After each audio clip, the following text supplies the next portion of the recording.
बदर हुसैन खास मुलाजिम था मुमताज़ बेगम का। इसने मुमताज़ बेगम के लिए चलाई हुई गोली अपने सीने पर खाई थी। मुमताज़ बेगम ने बदर हुसैन की कुर्बानी को याद रखा और उसकी बीवी और 2 बच्चों बासित और बाज़ला को अपने घर के पिछले हिस्से में जगह दी। इसके साथ साथ वो तीनों मुलाजमों से कुछ ज्यादा थे, इसीलिए मुमताज़ बेगम के कहने पर शादी का सारा खर्चा मुजम्मिल बेग ने उठाया था। बदर हुसैन और बल्कीस बीबी आपस में चचाजाद भी थे। बल्कीस बीबी का मैका और ससुराल में राज के गांव में ही था। बासित और बीनिश आपस में खालाजाद थे, जिनकी मंगी उनके पैदा होते ही तय पाई थी। तब किसी को पता नहीं था कि बासित गूंगा और बहरा है। बासित देखने में हुसैन ओ जमील था, उसकी निस्बत बीनिश आम सी शक्ल व सूरत की देहाती लड़की थी। चंद साल बाद ही ये मंगी टूट गई थी, जब बीनिश के घर वालों को बासित की माजूरी का पता चला था। बीनिश और बासित ने जवानी की दहलीज पर कदम रखे ही थे।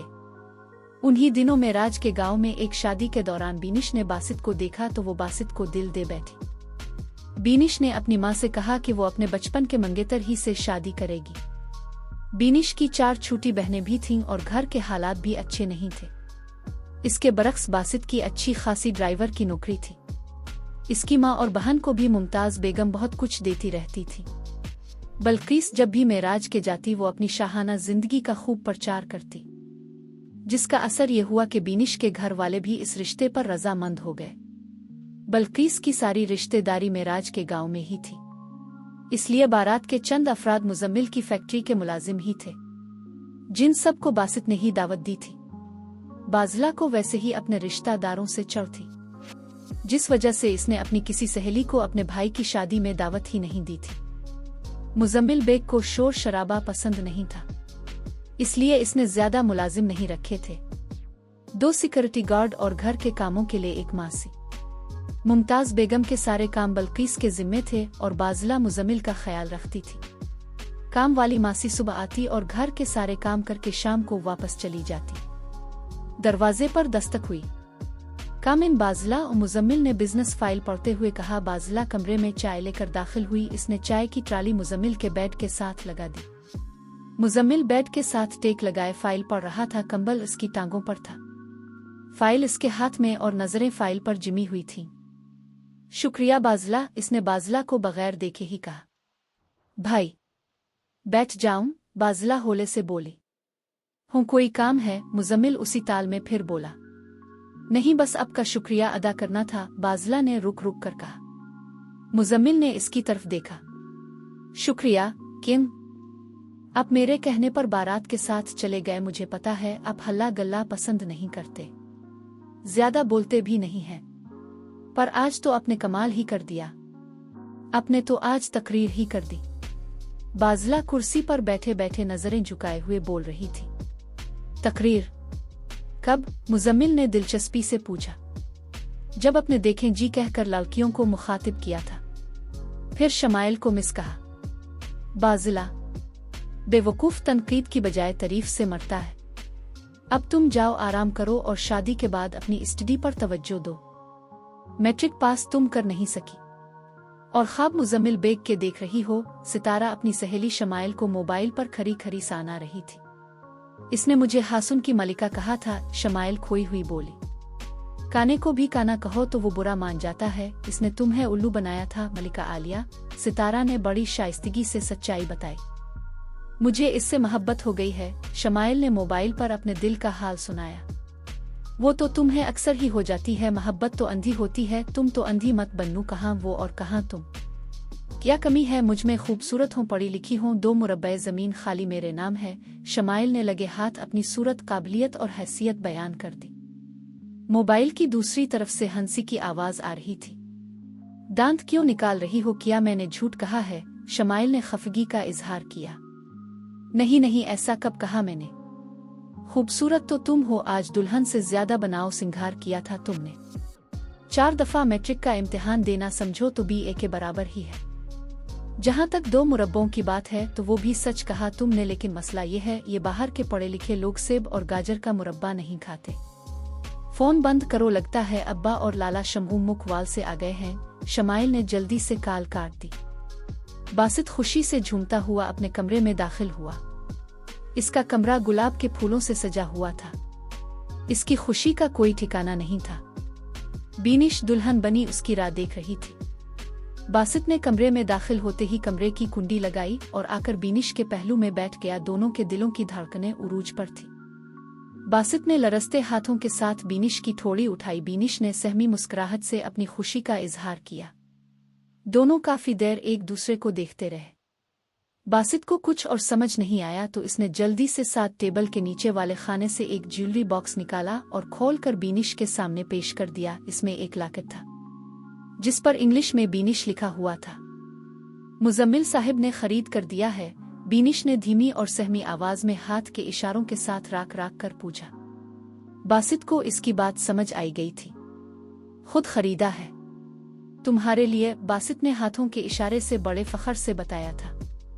कितने तोले का है? बीनिश ने हसरत भरी निगाहों से हार पर हाथ रखने के बाद इशारों में पूछा था। 3 तोले। बासित ने हाथ के इशारों के बाद अपनी 3 उंगलियों को हवा में लहराया, कहीं बीनिश मुगालते में ना रह जाए। इतने पैसे कहाँ से आए? बीनिश ने हाथ के इशारों के साथ धीमी आवाज में पूछा। बासित देखकर मुस्कुराया और इशारे करके समझाने लगा। फैक्ट्री में कमेटी डाली थी, वो निकली है। कमेटी कितने की थी? बीनिश इस बार बगैर इशारों के ही बोल पड़ी। बासित को बस इसके होंठ हिलते हुए नजर आए थे। इसने कुछ देर सोचा, फिर वो लॉकेट बॉक्स से निकाला और बीनिश के गिले में खुद ही पहना दिया। फिर इसने बेड के साथ पड़े हुए मेज की तरफ देखा जिस पर खाने की बेशुमार अशिया मौजूद थी। इसने 2 कपों में गर्म दूध डाला जिसमें खुश्क मेवाजात की भरमार थी। बीनिश का सारा खौफ दूर हो गया था। बासित भी पर एतमाद था। दूध खत्म करने के बाद इसने कप मेज पर रखे। बीनिश से इशारों में पूछा कि वो कुछ खाएगी। निश ने मिठाई वाली प्लेट की तरफ इशारा किया। बासित ने मिठाई की प्लेट उठाई और बीनिश को पेश की। बीनिश ने एक गुलाब जामुन उठाया और बासित के मुंह में डाला। बासित ने आधा गुलाब जामुन खाया, बाकी आधा बीनिश ने खुद खा लिया। बासित उठा और कमरे की बत्ती बुझा दी। अभी बत्ती बजी ही थी, बीनिश का मोबाइल जल उठा। इसने तकिए के पास से अपना मोबाइल उठाया। मोबाइल पर शमाइल का नाम रोशन हुआ। बीनिश ने गुस्से से अपना मोबाइल बंद कर दिया। मोबाइल की बैल मुसलसल हो रही थी। माहम ने लकड़ी के जाए नमाज पर मुसल्ली समेटा और बेड पर पड़े मोबाइल को उठाया। अशल की कॉल थी। तुम अभी तक सोई नहीं? माहम ने कॉल रिसीव करते ही कह दिया। नो। किम? हारिस की कॉल थी। मैनचेस्टर से। अशल ने रोमांटिक अंदाज में अपनी लट को बिल देते हुए ना सोने की वजह बताई। कब से फोन कर रही हो? Where have you been? मैं नमाज पढ़ रही थी। अशल, तुम भी हद ही कर देती हो। एक दफा कॉल रिसीव नहीं की तो समझो कुछ मसरूफियत होगी। सॉरी, मुझे आइडिया नहीं था। तुम नमाज पढ़ रही हो। ठीक है, आइंदा ख्याल रखना। तुम्हारा जख्म कैसा है? अशल ने शरारती अंदाज में पूछा। कौन से जख्म? जो चूड़ियां टूटने से तुम्हारी कलाई पर हुआ था। मामूली सी खराशन है, जख्म थोड़ी ना है। माहम ने अपनी कलाई की तरफ देखते हुए मीठी मुस्कुराहट के साथ बताया। माहम चौधरी, ऐसी खराशन बाद में घाव बन जाती है।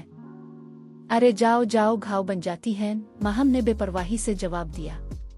तस्वीरें देखी जो मैंने व्हाट्सएप की थी? अशल ने इश्तियाक से पूछा। नहीं तो देखो, जल्दी देखो, अशल ने जोर देकर कहा। चंद मिनट मोबाइल के दोनों अतराफ खामोशी रही। माहम मोबाइल पर अपनी और मुजम्मिल की तस्वीरें देख रही थी और अशल ख्याल की आंखों से माहम को देख रही थी। कैसी हैं? अशल की आवाज से माहम तस्वीरों से हकीकत में वापस आई। अशल, अभी के अभी ये सारी तस्वीरें अपने मोबाइल से डिलीट करो। वो माहम ने सख्ती के साथ अशल को हुक्म दिया था। तुम्हें भेजने के बाद पहला काम यही किया था। हारिस की किस्म? अशल ने संजीदगी से खुद ही हारिस की किस्म भी उठाई। माहम को पता था कि वो सच बोल रही है। माहम, तुम्हें एक बात बताऊं? बताओ। तुम्हें मुजम्मिल बेग से मोहब्बत हो गई है। चल झूठी, माहम ने हंसते हुए कहा। फिर लम्हा भर सोचा, फिर कहने लगी। तुम कैसे कह सकती हो? आफ्टर ऑल तुमसे सीनियर हो, एक अदद फीएंसी की मालिक हो। मंगनी तो मेरी भी हो चुकी है, फिर तुम सीनियर कैसे हुई? अशल के चेहरे पर मुस्कुराहट बखर गई माहम की बात सुनकर। अशल मुस्कुराते हुए बोली, बहुत फर्क है माई डियर माहम।